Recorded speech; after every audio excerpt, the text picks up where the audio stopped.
Шолпан Сәрсенбайға шыққалы бері жылы өзіндей жас келіншектермен аулақта кеңескенде баласыз өмірдің қызығы жоқ қой деп аузымен ғана айтушы еді.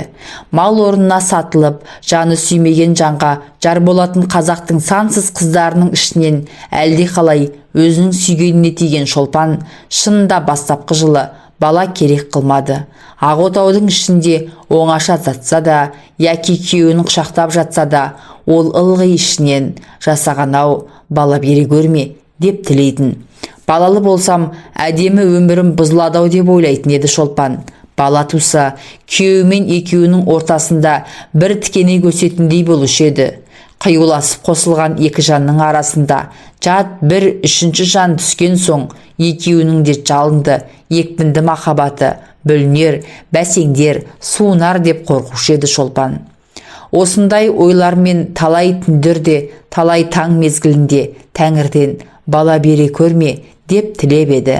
Күншығыстан ақ жібектей таң атып келе жатқан мезгілде өзге адам сәждеге құлап, маңдайын топыраққа былғап, тасқа ұрып, Тәңірден бақытты тұрмыс, өшпес бақыт, кетпес байлық, әсіресе бала сұрайтын кезде Шолпан күрсіне жасағанға бала бере көрме деп жалынып еді. Затында баланы жек көрерінен емес, ерімен екі ортадағы жібектен нәзік махаббат жібі үзілмеу үшін екі жанды бір-біріне қоса білген иманнан да ізгі махаббатқа басқа бір жан келіп тап салмау үшін балалы болмауды тілейтін Шолпан. Жас жүректің ұйытқыған сондай есалаң тілегі қабыл болды ма кім білсін. Түскеніне 3 жыл толды. Шолпан құрсақ көтерген жоқ. Құрсақ көтермегеніне Шолпан шын риза еді. Ерімен екі ортадағы махаббат оты күн сайын дүрілдемегенімен бәсеңдей бір қалыпта тұрғаны сол баланың жоқтығынан ғой деп ойлады Шолпан. 3 жыл бойы ері де ешбір уақыт бала жоқтамаған сықылды еді. 3 жыл бойы Шолпаннан басқа, Шолпанның оттай ыстық желдей жібек құшағынан басқа ештеңе тілемеген еді. Оның өмірінің басы да, аяғы да, ағузиісі да, сүбханасы да Шолпан ғана сықылды еді. Дүниеде теңіз терең емес, адамның жаны терең. Шолпанның, ерінің жаны терең түбінде қандай ой, қандай тілек жатқанын кім білсін әйтеуір. Шолпанға осылай көрінуші еді. Қысқасы, Шолпан 3 жыл бойына оны осы ойдан қатарынан ешбір сөзде естіген емес, ешбір істе көрген емес. Дұрысы баласыз өмір, бос өмір деген сөзді басқа талай адамдардан естіді, бірақ жаны сүйген жарынан естіген жоқ. Ғашық адамға Құранның аяты қасиетті емес, жарының сөзі қасиетті. Жарынан басқа адамның сөзін не қылсын Шолпан? Бірін-бірі қуалап, ай соңынан ай озды, бірін-бірі жеделдеп, жыл соңынан жыл озды. Не керек, Шолпанның бала болмасын деген ойы бекінгеннен бекіді.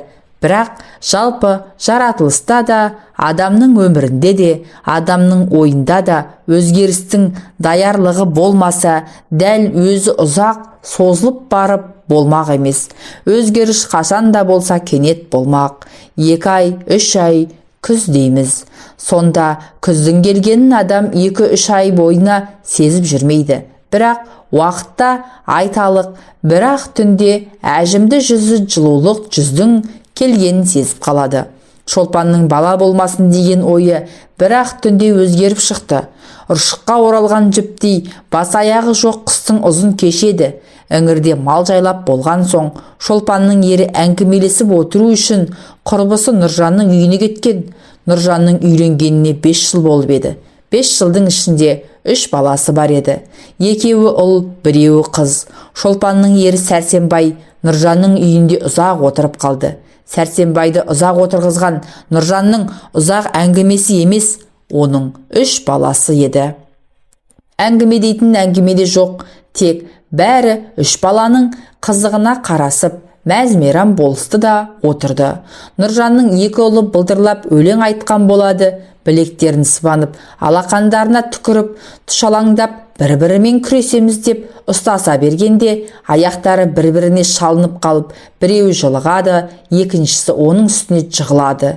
Үйде отырған жұрттың бәрі қарқ-қарқ күледі. балаларды кезек-кезек шақырып алып сүйеді. Нұржанның әкесі немересін шақырып алып асты-үсті алды-артынан тіпті сүймеген жерін қалдырмайды. Әсіресе Нұржанның кішкене қызының қылығы, тәттілігі балдан да тәтті еді. Сәрсенбай Нұржанның үйінде осы балалардың у-шуымен ұзақ отырып қалды. Жұртпен бірге ол да қарқ-қарқ күлді. Ол да балаларды кезек-кезек сүйді. Нұржанның үйінде Сәрсенбай ұзақ отырып қайтуға шыққанда ауылдың бәрі-ақ жатып қалған еді. Қайтып үйге кірсе, Шолпан да жатып қалған екен, бірақ ұйықтаған жоқ екен.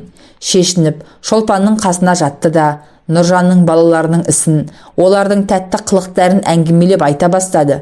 Өкілемей күрсінбей,